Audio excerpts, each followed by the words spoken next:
हमारे अगले मेहमान हैं Mohsin Raza, senior BJP leader. Mohsin Raza sir, आप स्टेज पर आए। जिन्हें होस्ट करने वाले हैं हमारे सहयोगी प्रवीण तिवारी।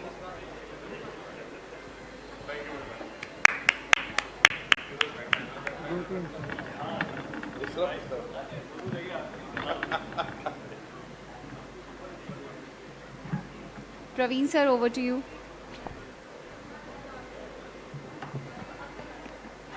तो मोहसिन भाई एक बड़ा ज़बरदस्त और चर्चित चेहरा मैं हमेशा मानता हूं राजनीति का। अच्छा, इनका छोटा सा बैकग्राउंड ये है कि क्रिकेट के लिए बहुत काम कर रहे हैं, खुद क्रिकेटर रहे हैं। अभी भी खेलते हैं कि नहीं आप? थोड़ा बहुत खेलते हैं। अच्छा, मॉडलिंग भी की है इन्होंने, एक्टिंग भी की है, बहुत सारी चीज़ें हैं, लेकिन राजनीति में भारतीय जनता पार्टी के एक बहुत ही शानदार चेहरे के तौर पर उनकी पहचान है। मोहसिन भाई, सवाल मेरे मन में ढेर सारे आ रहे हैं। देखो, आपके साथ डिबेट में बैठते हैं, प्रियंका जी भी होती हैं, तो बहुत सारी चर्चाएं होती हैं, लेकिन अभी कट टू कट बात करते हैं। क्या मुद्दा रहने वाला है यूपी के चुनाव का, जिस पर एक जो मेजर कोर इशू हो वो बताएं आप।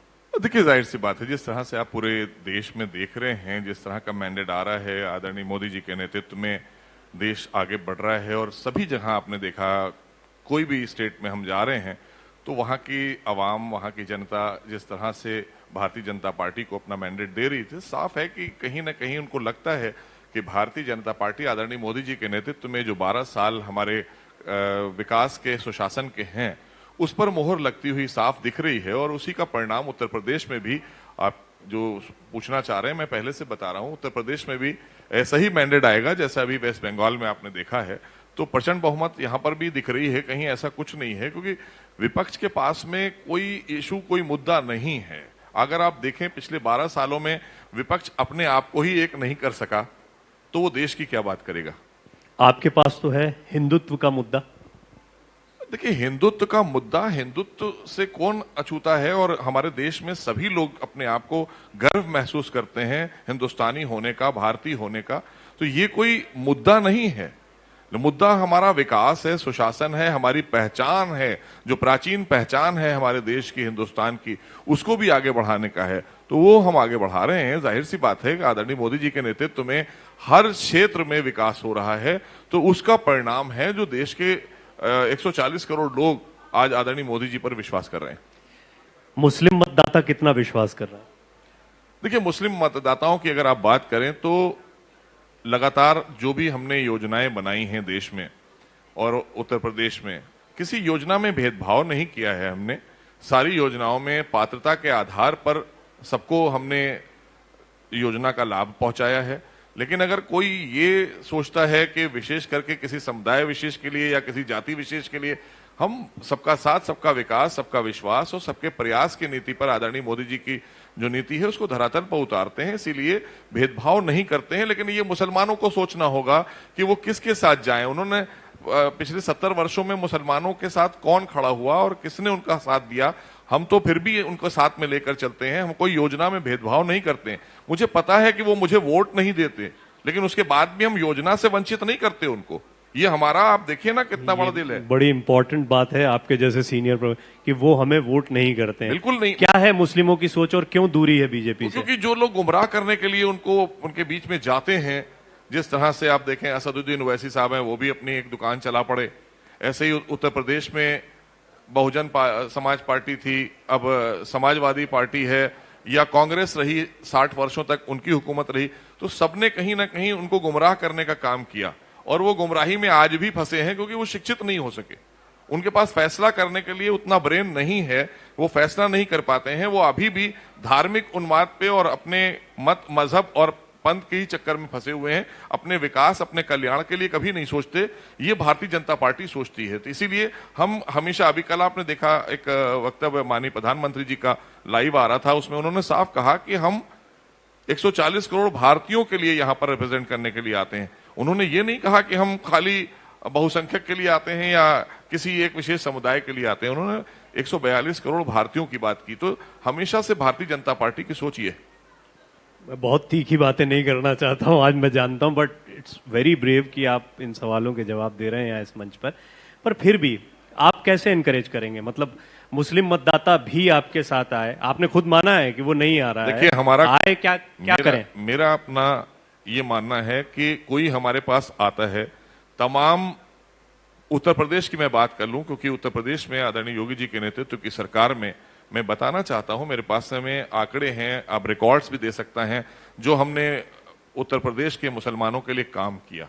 भारतीय जनता पार्टी ने, आदरणीय योगी सरकार ने और केंद्र में आदरणीय मोदी सरकार ने जो काम कर रही है, हमने किसी भी योजना में कहीं पर भी जो अल्पसंख्यक की योजना है उसमें बढ़ोतरी की है, घटाया नहीं है। लेकिन विपक्ष का आरोप रहता है कि साहब ये कट ऑफ करते हैं, उसमें से कुछ ना कुछ काट देते हैं, घटा देते हैं। हमने हमेशा से उनको आगे कहना चाहिए कि मुख्य धारा में जोड़ने के लिए प्रयास किया।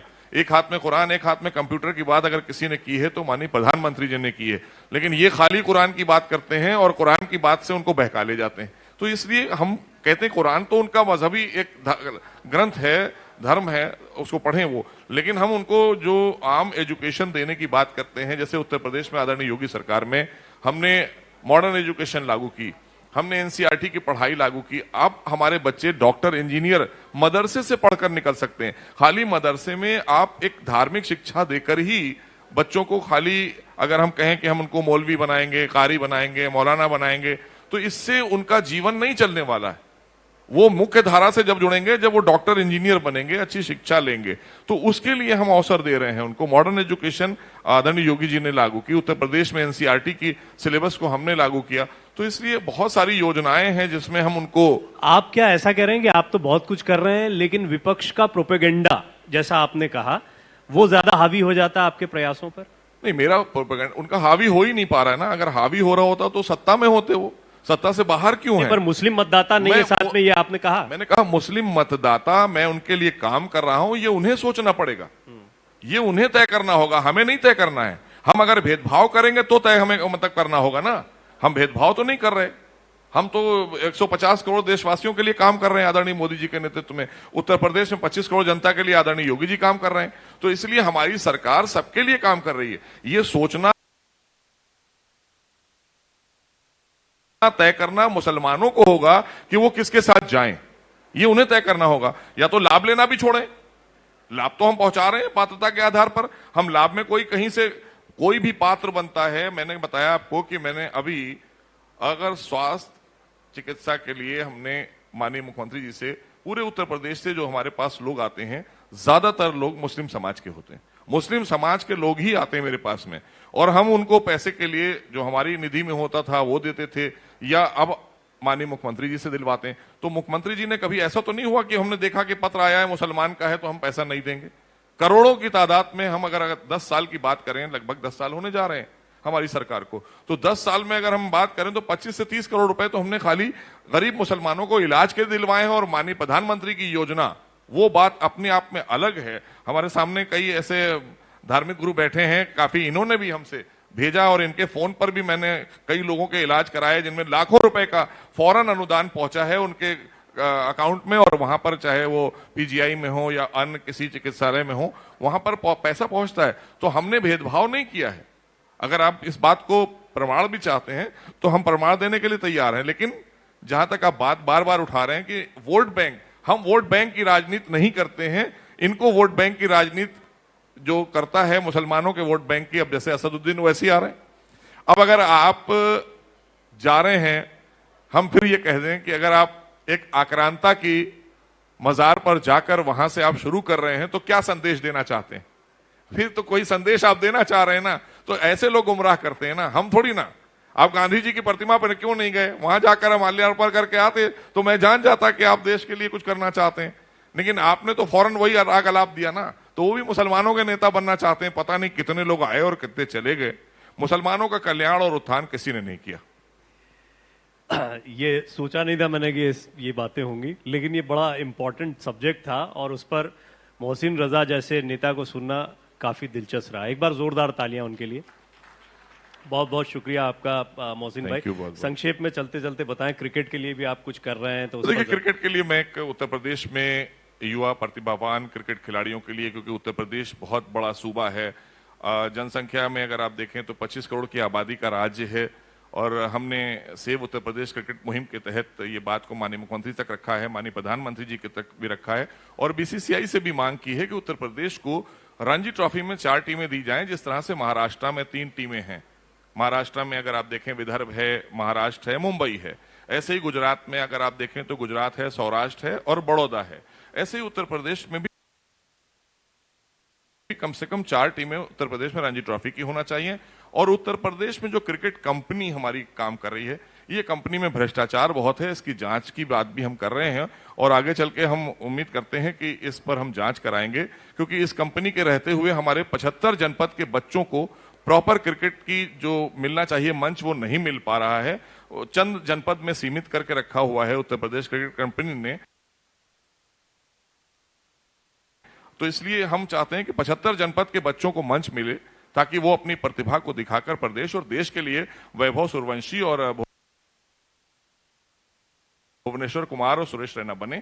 ये हमारा अपना मानना है और ये लड़ाई हम लड़ते रहेंगे। आगे चलकर इस पर लंबी बात करेंगे। बहुत बहुत शुक्रिया Thank you. आपका, आप बहुत इस बहुत मंच शुक्रिया। पर